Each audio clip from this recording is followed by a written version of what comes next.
Hello everyone, welcome to my YouTube channel NCERT class 11th का आज chapter first start करेंगे sets. ठीक है, इंट्रोडक्शन देखिए एक्सरसाइज 1.1 का। तो देखिए सबसे पहले हम जानेंगे सेट के बारे में कि सेट होता क्या है। सेट क्या है, डेफिनेशन देखिए, it is collection of data and object of same kind. क्या कह रहा है, सॉरी और है ये, ठीक है, और कि किसी डेटा या फिर ऑब्जेक्ट का कलेक्शन, कि सेम काइंड ऑफ डेटा और ऑब्जेक्ट का कलेक्शन जो होता है ना, वो होता है set. For example a pack of 52 cards, जो 52 कार्ड्स होते हैं उसका जो पैक है वो क्या है, set. Odd natural number less than 10, जो ओड नेचुरल नंबर होंगे ना लेस देन 10, जैसे कि यहाँ से देखिए लेस देन 10 कौन से होते हैं, ओड नेचुरल नंबर 1, 3, 5, 7 और 9, ये हो गए ओड नेचुरल नंबर। तो ये भी क्या होंगे, एक set. Vowels of English, English के जो वोवल्स होंगे A E I O U, ये भी एक सेट है। ऑल रिवर्स ऑफ इंडिया, जितनी भी रिवर्स है इंडिया की, सब क्या होंगी, सेट्स होंगी। जैसे कि देखिए रिवर के लिए, जैसे कि गंगा, यमुना, गंगा यमुना और भी बहुत सारी है, तो वो भी क्या है, सेट है। ठीक है, और क्या हो सकती है इसकी डेफिनेशन सेट की, it's well defined collection of data, कि ये वेल डिफाइंड जो होता है ना कलेक्शन डेटा का, वो होता है set, well defined collection of data. ठीक है, तो ये होगा सेट। आगे समझ में अब इसकी देखिए रिप्रेजेंटेशन कैसे होती है। तो रिप्रेजेंट इसको दो फॉर्म में कर सकते हैं। फर्स्ट होती है रोस्टर या टेबुलर फॉर्म, सेकंड होती है सेट बिल्डर फॉर्म। ठीक है, तो रोस्टर फॉर्म में देखिए, रोस्टर फॉर्म की डेफिनेशन देखिए first, in roster form all the elements of set are being separated by commas and are enclosed within middle braces। इस तरह की ब्रेसेस। क्या कह रहा है कि जो रोस्टर फॉर्म है उसमें किस तरह से रिप्रेजेंट करेंगे सेट को, कि जो भी एलिमेंट्स है ना वो सब किससे सेपरेट होंगे, कोमा से, और एनक्लोज किससे होंगे, मिडल ब्रेसेस से। तो ये हो गई हमारी रोस्टर फॉर्म। नेक्स्ट है हमारी सेट बिल्डर फॉर्म। तो उसमें देखिए कैसे होता है, देखिए अब देखिए सेट बिल्डर फॉर्म में दूसरा क्या है, set builder form, defining a set by only properties of its element, कि किसी सेट को डिफाइन करेंगे किस तरह से, उसकी प्रॉपर्टीज, एलिमेंट की जो प्रॉपर्टीज है ना उसके उसके उससे एलिमेंट्स हैव। ठीक है, तो देखिए जैसे कि ये है A इज इक्वल्स टू, ये हमारे पास सेट है AEIOU, तो ये हमारे पास सब क्या है, वोवल्स है। तो इसकी प्रॉपर्टीज हम डिफाइन कैसे करेंगे, तो ये कैसे करेंगे, A इज इक्वल्स टू, ये हमारे पास X, हमने ये जो वोवल्स है इसको X मान लिया, colon X is a vowel in English. तो देखिए जो X है उसको उसको बोलेंगे represent elements of set bye symbol, कि एक्स की हमारे पास कोई भी वैल्यू हो सकती है AEIOU, ठीक है, कोई भी वैल्यू हो सकती है, इसलिए इसको बोला है represent elements of set bye symbol, किसी सिंबल से इसको रिप्रेजेंट किया है। और ये जो लगाया हुआ है दो बिंदी, ये इसको बोलेंगे कोलन, और ये जो हमारे पास ये लिखा है ये इसकी प्रॉपर्टीज ऑफ एलिमेंट्स, की एलिमेंट की प्रॉपर्टीज है। ठीक है, आया समझ, ये हो गया सेट बिल्डर फॉर्म। नेक्स्ट हमारे पास आता है data belongs to not belongs to. तो देखिए ये हमारे पास कोई सेट है, ठीक है, यहाँ से हमने एक एलिमेंट ले लिया A। ठीक है, अब देखिए A इसमें इस सेट में बिलोंग करता है, तो लिखेंगे A बिलोंग्स टू A, ये जो साइन है वो किसका है, बिलोंग्स टू का। तो हम यहाँ से लिखेंगे A जो है स्मॉल a है वो बिलोंग कर रहा है A से। ठीक है, अब देखिए B लेते हैं, तो B देखिए B इसमें बिलोंग कर रहा है, नहीं कर रहा ना, नहीं है ना इस सेट में, तो हम यहाँ लिखेंगे B, इस तरह से काट दिया, तो इसको बोलेंगे B does not belongs to A, कि not belongs to A, B इसमें बिलोंग नहीं करता इस सेट में। और इसको अच्छे से देखिए कैसे लिख सकते हैं, A is element of set. ठीक है, A जो है वो किसका एलिमेंट है, सेट जो है A उसका है। ठीक है, फिर this implies A is belongs to A, जो स्मॉल a है वो किसको बिलोंग करता है, सेट A को। ठीक है, तो यहाँ से लिखेंगे A बिलोंग्स टू A, ये जो सिंबल है ये किसका है, बिलोंग्स टू का। नेक्स्ट हम B के लिए लिखेंगे B is not element of set, जो सेट है हमारा ये वाला सेट, उसमें B जो है एलिमेंट नहीं है। ठीक है, तो फिर लिखेंगे B is not belongs to A, तो B है वो किसको बिलोंग नहीं करेगा, A को। ठीक है, तो यहाँ से लिखेंगे B, इस तरह से E बना के E जैसा, और इसको कट कर दिया, तो ये हो गया B does not belongs to A, कि ये B है जो वो बिलोंग नहीं करता सेट A में। ठीक है, आगे समझ belongs to not belongs to का। ठीक है, अब देखिए आगे नेक्स्ट आती है हमारे पास प्रॉपर्टी क्या, एम्प्टी सेट। अब देखिए हमारे पास एम्प्टी सेट क्या होता है, एम्प्टी का मतलब क्या होता है, खाली। ठीक है, तो इसकी डेफिनेशन देखिए, if a set contain no element then set is called empty set और नल सेट। क्या बोल रहा है डेफिनेशन में, कि कोई सेट है जिसमें कोई भी एलिमेंट नहीं है। ठीक है, कोई भी एलिमेंट नहीं है, कोई भी एलिमेंट कंटेन नहीं करता है, तो उसको हम बोलेंगे एम्प्टी सेट या फिर नल सेट।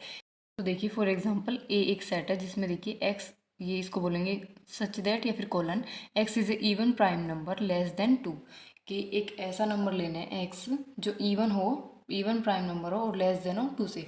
तो 2 से लेस प्राइम नंबर होता है कोई, क्या होता है, नहीं होता ना।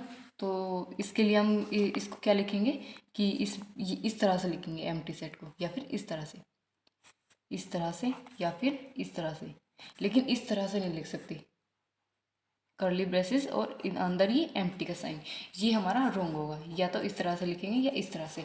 ठीक है, इस तरह से रिप्रेजेंटेशन होगी इन दोनों की, इसकी एम्प्टी सेट की, ये इस तरह से लिख सकते हैं या इस तरह से। ठीक है, तो ये हो गया हमारा एम्प्टी सेट, जो कोई भी सेट कोई भी एलिमेंट कंटेन ना करे। ठीक है, वो होता है एम्प्टी सेट। नेक्स्ट आता है हमारे पास फाइनाइट सेट और इनफाइनाइट सेट। तो फाइनाइट सेट की डेफिनेशन देखिए, this is a set in which we can count all data and object of sets. क्या कह रहा है कि ऐसा कोई सेट जिसमें हम जो डेटा या ऑब्जेक्ट है काउंट कर सकते हैं, तो वो बोलते हैं हम फाइनाइट सेट। ठीक है, जैसे कि वोवल्स ऑफ इंग्लिश, इंग्लिश में वोवल्स कितने होते हैं, 5 ही होते हैं, ए ई आई ओ यू, तो उसको हम काउंट कर सकते हैं ना, तो वो हो गया हमारा फाइनाइट सेट। इनफाइनाइट सेट क्या होता है, देखिए this is set in which we can't finish our count of data, कि एक ऐसा सेट जिसको हम जिसमें जो एलिमेंट्स होते हैं वो हम काउंट नहीं कर सकते, काउंट ही नहीं कर सकते डेटा को। जैसे कि एग्जांपल है पॉइंट ऑन सर्कल, जो कि जैसे कि सर्कल है, उस पर कितने पॉइंट्स हो सकते हैं, बहुत सारे हो सकते हैं, तो हम उसको काउंट नहीं कर सकते ना, तो इसलिए वो हो गया इनफाइनाइट सेट। जैसे कि point on A line, line जो होती है उस पर भी बहुत सारे पॉइंट होते हैं, तो उस पर भी हम काउंट नहीं कर सकते, तो वो भी हो गया हमारा इनफाइनाइट सेट। क्लियर। नेक्स्ट आता है हमारा इक्वल सेट। इक्वल सेट में देखिए डेफिनेशन, कंसीडर टू सेट्स, हमने दो सेट लिए A and B, every element of set A also element of set B, and if every element of B also element of set A, then set A and B are equal set। Question में sorry definition में क्या बोल रहा है कि हमने दो set लिए, कंसीडर किए ए और बी।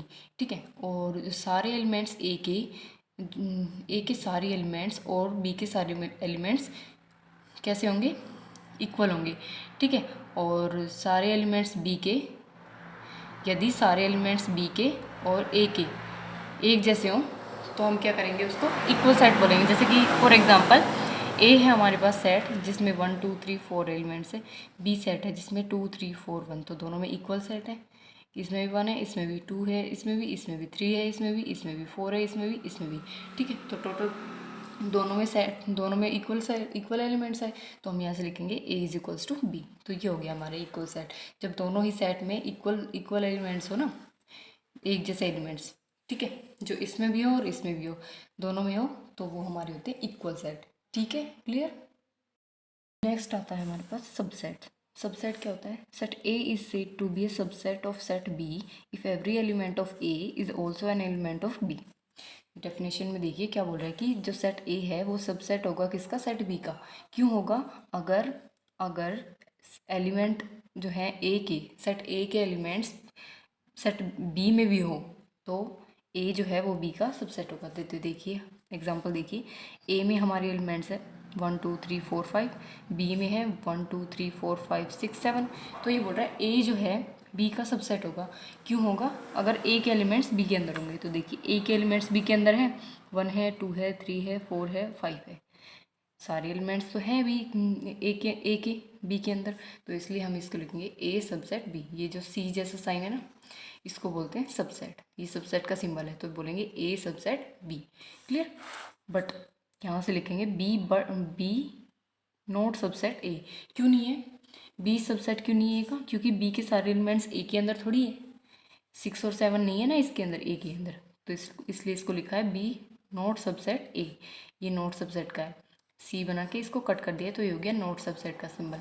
ठीक है, और एक और ध्यान ध्यान देने लायक बात है कि जो एम्प्टी सेट होता है वो हर एक सेट का सबसेट होता है, ठीक है। It is subset of every set. Empty set हर एक सेट का सबसेट होता है, ये ध्यान रखना बात, ठीक है।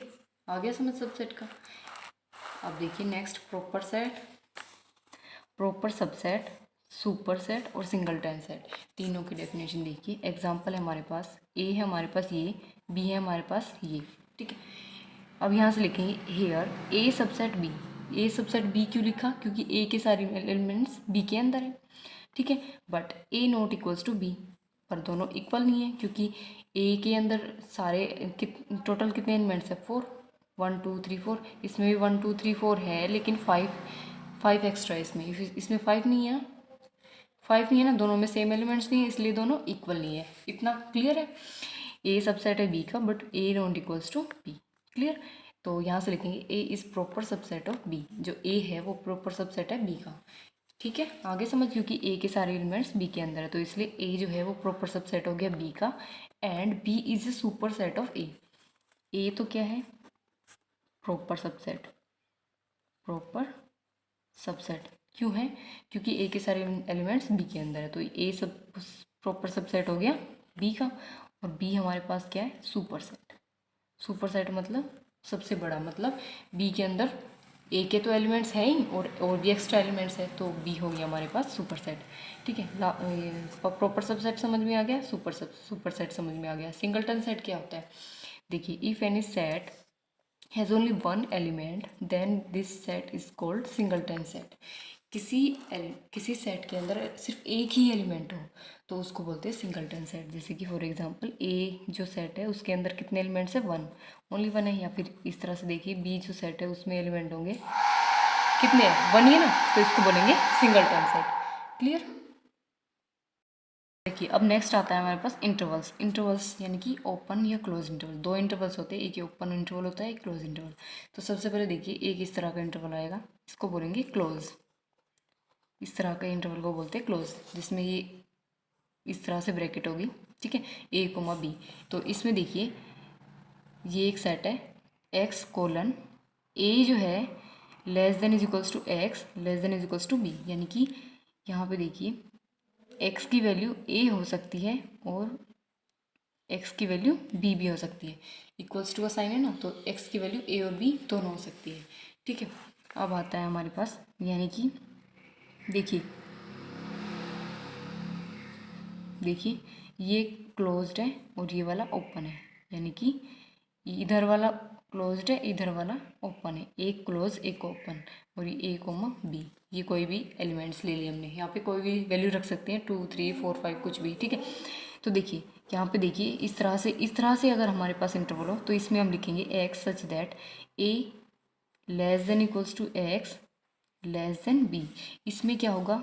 एक्स की वैल्यू ए हो सकती है बट बी नहीं हो सकती। ए तो हो सकती है क्योंकि यहाँ पे इक्वल्स टू का साइन है, लेकिन बी नहीं हो सकती क्योंकि यहाँ पे ओपन इंटरवल आ गया ना, इस तरह, इस बी साइड, बी के साइड, तो यहाँ पे बी नहीं हो सकती। बी ए और बी के बीच में हो सकती है वैल्यू कोई भी। जैसे कि एक्स की वैल्यू मान लीजिए 1 और बी की वैल्यू, ये ए की वैल्यू 1 और बी की वैल्यू 2 मान ली हमने, तो एक्स की वैल्यू 1 तो हो सकती है पर 2 नहीं हो सकती। लेकिन हाँ 1.99 हो सकती है, 2 से छोटी हो सकती है लेकिन 2 नहीं हो सकती, ठीक है। नेक्स्ट हमारे पास ये वाला ओपन इंटरवल और ये इधर से क्लोज। तो यहाँ पे लिखेंगे X such that A less than X less than is equals to B. तो यहाँ पे देखिए, ए की वैल्यू 1 मान ली, बी की वैल्यू 2। तो यहाँ पे लिखेंगे एक्स की वैल्यू 1 नहीं हो सकती बट एक्स की वैल्यू 2 हो सकती है, लेकिन 1 से छोटी हो सकती है। 1 से छोटी, 1 से बड़ी क्या होगी? 1.01 करके, ठीक है। ए की वैल्यू 1 मानी है ना हमने, तो इसलिए लिखा है कि जो एक्स की वैल्यू 1 तो नहीं हो सकती क्योंकि यहाँ पे इक्वल्स टू का साइन नहीं है ना, यहाँ पे ओपन इंटरवल है, ओपन है ना, इधर साइड क्लोज है, तो यहाँ पे इक्वल्स टू का है बी के साइड। तो यहाँ पे एक्स की वैल्यू 1 नहीं हो सकती, 1 से बड़ी हो सकती है, ठीक है। लेकिन जो एक्स की वैल्यू है बी यानी कि 2 हो सकती है, ठीक है। नेक्स्ट है हमारे पास ओपन इंटरवल। इस तरह का होगा ओपन इंटरवल, इस तरह से खुली ब्रैकेट जो होती है, ए कोमा बी। तो यहाँ पे हम लिखेंगे X such that A less than X less than B, यानी कि ए की वैल्यू 1 मानते हैं, बी की वैल्यू 2। तो यहाँ पे लिखेंगे X not equals to 1 and X not equals to 2। A की वैल्यू 1, बी की वैल्यू 2 मानिए, तो दोनों के इक्वल नहीं है, लेकिन एक्स की जो वैल्यू है 1 से बड़ी हो सकती है, यानी कि 1.01 हो सकती है, और 2 से छोटी यानी कि 1.99, इस तरह से हो सकती है। ठीक है, ये आ गया इंटरवल। ठीक है, आई होप आपको क्लियरली समझ में आ गया होगा। नेक्स्ट आता है हमारे पास पावर सेट। पावर सेट क्या होता है?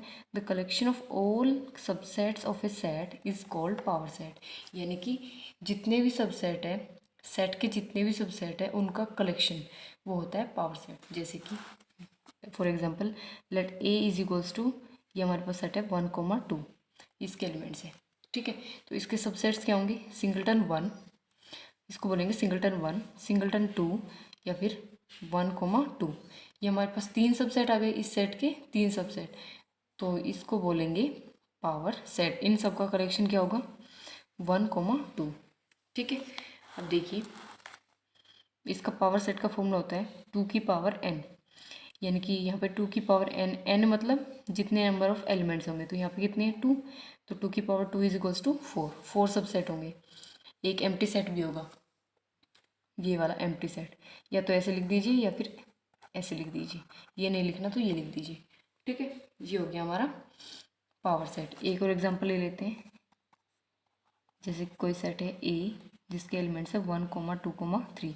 अब इसके हम पता लगा सकते हैं कितने सबसेट्स बनेंगे, तो 2 की पावर n, 2 की पावर n, n कितनी है? नंबर ऑफ एलिमेंट्स 3, 2 की पावर 3 8, तो 8 सबसेट बनेंगे। देखिए कैसे बना सकते हैं? सिंगलटन 1, सिंगलटन 2, सिंगलटन 3, सिंगलटन 1,2, 1,3, 2,3, ठीक है, और 1,2,3 कितने हुए? 1 2 3 4 5 6 7 हो गए, और एक हमारा एम्प्टी सेट, तो टोटल कितने हो गए? 8। इस तरह से सबसेट हमारे इसके कितने हो गए? 8। तो इन सब का कलेक्शन जो होता है उसको बोलते हैं पावर सेट। कलेक्शन ये हो गया ना 1 2 3।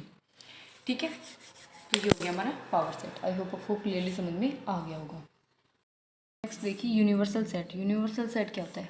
डेफिनेशन देखिए, a universal set is a set which has elements of all related sets without any repetition of elements. क्या बोल रहा है क्वेश्चन में, सॉरी डेफिनेशन में, कि ये यूनिवर्सल सेट वो सेट होता है कि जितने भी सेट्स होते हैं ना उन सब के एलिमेंट्स उसके अंदर आ जाते हैं, बट रिपीट नहीं होना चाहिए एक भी एलिमेंट। सारे सेट के एलिमेंट्स उसमें आ जाते हैं यूनिवर्सल सेट में, बट रिपीट नहीं होगा एक भी बार भी। तो एग्जांपल से देखते हैं, समझते हैं। सेट ए है हमारे पास 1 2 3 जिसके एलिमेंट्स है। सेट बी में एलिमेंट्स है 1 2 3 ए बी सी। सेट सी में है ए बी 5। तो यूनिवर्सल सेट क्या होगा हमारे पास? ये सारे एलिमेंट्स लेने हैं 1 2 3, बट रिपीट नहीं होना चाहिए। 1 2 3 आ गई, 5 इसका सी का 5, और ए बी सी, तो सारे एलिमेंट्स आ गए, बट रिपीट नहीं होना चाहिए एक बार भी। जैसे कि इसमें सेट ए के एलिमेंट्स आ गए, सेट बी के भी आ गए सारे, ए बी सी 1 2 3, लेकिन इसको दोबारा से नहीं लिखना है 1 2 3 को। ठीक है, बस रिपीट नहीं होना चाहिए, वैसे सारे एलिमेंट्स हमने लिख देने हैं इसके। ठीक है, अब देखिए नेक्स्ट आता है यूनियन। यूनियन का सिंबल होता है ये वाला, ए यूनियन बी, इस तरह से। अब ए यूनियन बी कैसे निकालेंगे? जैसे कि ए है हमारे पास ये सेट, बी सेट है ये, अब ए यूनियन बी कैसे निकालेंगे? इन सबको लिख देंगे एक साथ, बस रिपीट नहीं होना चाहिए। 1 2 3 A B C, comma comma बीच में लगाते रहना है। तो ये हो गया हमारा A union B. A union B जैसे यूनिवर्सल सेट होता है ना, उसी तरह से होता है। ठीक है, जिन भी तो सेट का हम यूनियन निकाले, बस उन दोनों के सेट के एलिमेंट्स लिख देने, बट रिपीट नहीं होना चाहिए कोई भी। ठीक है, वो होता है यूनियन। अब नेक्स्ट आता है इंटरसेक्शन। इंटरसेक्शन का जो सिंबल होता है ये इस तरह से, उल्टा यू। ठीक है, तो ए इंटरसेक्शन बी कैसे निकालेंगे? ए एलिमेंट, ए है हमारे पास ये, बी हमारे पास ये। अब इसका इंटरसेक्शन कैसे निकालेंगे? इन दोनों में जो कॉमन है ना वो लिखना है बस। इन दोनों में कॉमन एलिमेंट्स कौन से? 1 है, 2 है और 3 है। तो इंटरसेक्शन आ गया 1 2 3, मतलब दोनों सेट में जो कॉमन एलिमेंट्स है ना वो लिखने हैं। ठीक है, आगे समझ। यूनियन में क्या था कि सारे एलिमेंट्स लिखने हैं बट रिपीट नहीं होना चाहिए, और इंटरसेक्शन में क्या है कि कॉमन एलिमेंट्स लिखने हैं बस। क्लियर। नेक्स्ट आता है हमारे पास डिफरेंस ऑफ सेट्स। इसकी डेफिनेशन देखिए, let two sets A and B, A minus B is equals to A minus B.